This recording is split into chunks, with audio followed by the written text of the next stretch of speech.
Hello বন্ধুরা, তো আমি সকাল সকাল উঠে এই দেখো ব্রাশ করতে লেগে গেছি। তো ব্রাশটা করে নিই, তারপরে দেখা হচ্ছে।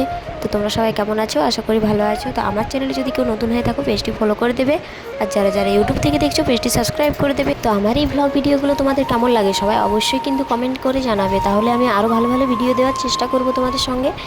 তো এই দেখো আমার ব্রাশ করা হয়ে গিয়েছিলো, তারপর আমি এই দেখো বেলকনি দিকে চলে এসেছিলাম। তো ওই রুমের একটা বেলকনি আছে, এদিকের একটা বেলকনি আছে, আর এটার নিচেটা। তো এই দেখো মা বসছিল, জল ভরছিল, তারপর ভাত বসিয়ে দিয়েছিল এদিকে। তারপর আমি চাটা বানিয়ে নেবো, কারণ চা বিস্কুট খাবো আমি। তো এই দেখো আমি এখন চা বানাবো। তো তোমরা ভাববে যে আমি একটা ভিডিও বারবার দিচ্ছি চা বানানো আর ব্রাশ করা, কিন্তু না, আমি যেটা করি তোমাদের সঙ্গে সেটাই শেয়ার করি। আমি ভাবি যে কী ভ্লগ বানাবো, তার জন্য তোমাদের সঙ্গে শেয়ার করার মতো আমি এগুলোই পাই, তার জন্য আমি এগুলোই বানাই। এদিকে এই দেখো আমার চা করা কমপ্লিট হয়ে গিয়েছিল, তারপর আমি চা খেতে বসছিলাম। তো বেটু চলে এসেছিলো আমার কাছে, এই দেখো বিস্কুট ডাবা খুলছিল। তো আমার এই মিনি ভ্লগ তোমাদের কেমন লাগলো সবাই কমেন্টে অবশ্যই জানাবে। এখনের মতো টাটা, নেক্সট ভ্লগে আবার দেখা হচ্ছে।